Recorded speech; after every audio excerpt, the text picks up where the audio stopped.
Здраво, дечки! Ова е четвртата епизода на RPM и денес ќе го возам ново Фиестиче.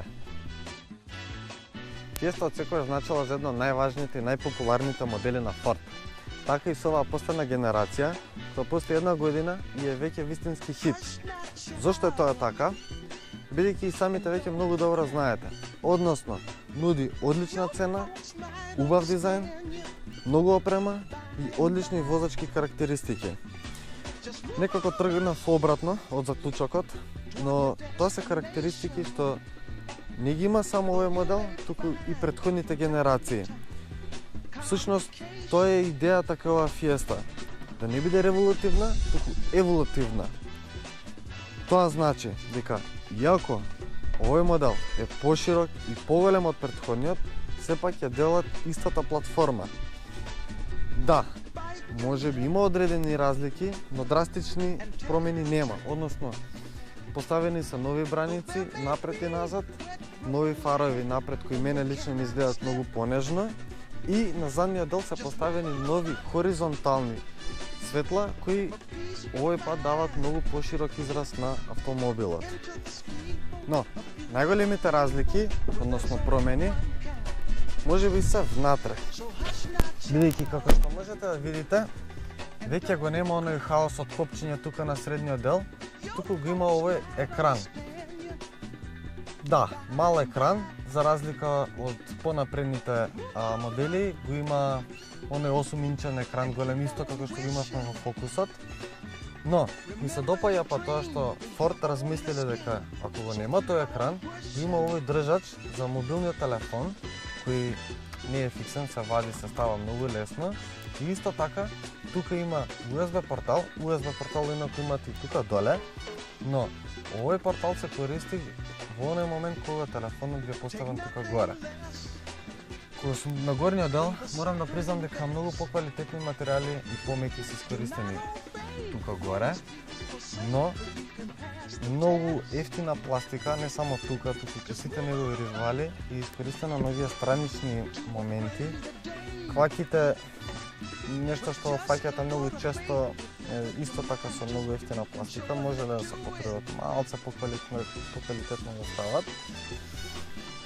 Исто така, уште една замерка ќе дадам, не знам дали е конкретно само за овој модел тука, и кај сите Фиести се случува истото, тоа што оваа рачна, иако функционира одлично, рачната помалку ми делува лабаво. Не знам зашто е тоа така. Но, да се вратам на позитивните работи, е тоа што овие седишта Ford ги има тестирано со нивниот робот.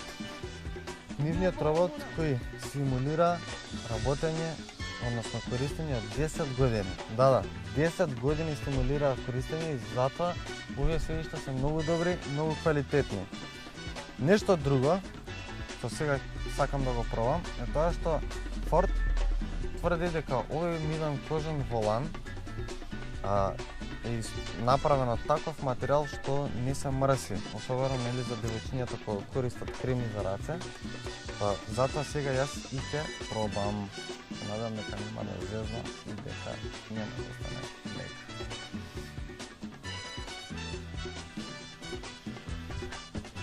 Малце нанесеме на поголемиот дел, да видиме дали на вистина не останува флека. Ја, ова стварно функционира. Не остана никаква флека. Јако. Браво. Многу добро. Исто така, нешто што е многу добро, оваа Фиеста е опремена со 6, но има понапредните верзии се опремени со 8, па и со 10 звучника. Но и овие со 6 звучат многу одлично, бидејќи ние младите не сакаме добра музика. Слушајте.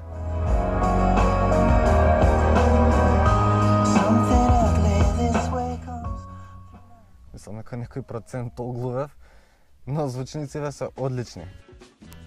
Во поглед на практичноста за позади, само пред да додам до тоа, би сакал да истакнам дека кај понапредните модели на овие делови тука има едни штитници, пластики, кои искрено, ако не ви кажат, нема ни да знаете дека ги имате, а се многу практични, бидејќи автоматски заедно со вратата се отвараат и затвараат, односно се кријат на овој дел, па се практични од причина што ве штитат од гребење на вратите кога ги отварате во тие тесни моменти кога се паркирате. Внатре, иако ова е мало градско возило, има одличен. Има доволно простор за вашите нозе и одличен простор за главата. На средниот дел, исто така, во рете, доле тунелот не е баш од најранните, малце е повисок, но е окей. Простор за главата имам, но за долги патување јас барем не би седел на овој дел. Во поглед на багажникот, исто ќе кажам, мало возило е, но за неговите димензии има одличен багажник, 291 литар и мислам дека сосема окей за оние луѓе што би го користеле ова возило. Околу возните карактеристики на Фиестава, мора да кажам дека Форд општо од секогаш нуделе добри возни особини речиси кај сите нивни модели. Но тука кај Фиестава, мислам дека тие се најдоминантни и најдобри. Прво, поради тоа што многу лесно се маневрира низ град, нормално поради неговата големина. Второ, поради овие мали прозорчиња напред и позади, е дополнително попрегледен, особено во оние тесни и непрегледни простори. И трето, секогаш имате забава за воланот. Забава, бидејќи на располагање имате еден волан и цел управувачки систем, кој што е лесен и многу прецизен. Плюс, системот кој што го имаат Фиестиве, а тоа е секогаш кога сте во кривина, се испраќа повеќе сила кон надворешното тркало, со што буквално ги шиете кривините.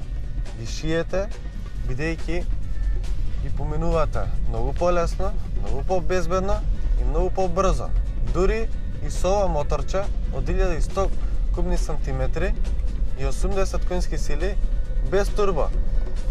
И кога сум веќе кај моторов, мора да кажам дека воопшто не очекував да бидам фасциниран ни најмалку, од причина што е трицилиндричен и без турбо, но толку еластичен, толку многу сака да биде возен на повисоки вртежи, толку многу е стартен и брз, добро не е тркачки брз, но ви се наоѓа во секој даден момент за пристигнување, за стартување, зверча мало. Но тоа си има своја цена, бидејќи потрошувачката му се движи некаде од 6,5 до 7 литри, но најчесто до 7 литри. Токму поради тоа јас би ви го препорачал 1.0 исто трицилиндричниот бензински мотор, но турбо мотор, кој што нуди нешто пониска потрошувачка. Ако сме веќе кај цената на моделот, конкретно оваа Фиеста чини 11.000 евра, доаѓа во тренд изведба, како што кажав и претходно, една од најстандардните ги кажеме. И во својата дополнителна опрема ги има алуминиумските бандажи и оваа многу убава боја. Но, како стандардна опрема, сите Фиести доаѓаат со автоматски темпомат и асистентот кој ви помага да се задржи автомобилот во сообраќајна лента. За крај, искрено, Фиестава оправдано е хит толку време. И мислам дека мојот заклучок го кажав уште на почеток на видеова и баш поради тоа би сакал да ви видам вашето мислење долу во коментарите и многу наскоро се гледаме со ново видео. До тогаш не заборавајте да не следите на сите социјални мрежи, Facebook, Instagram и секако тука на YouTube. Поздрав!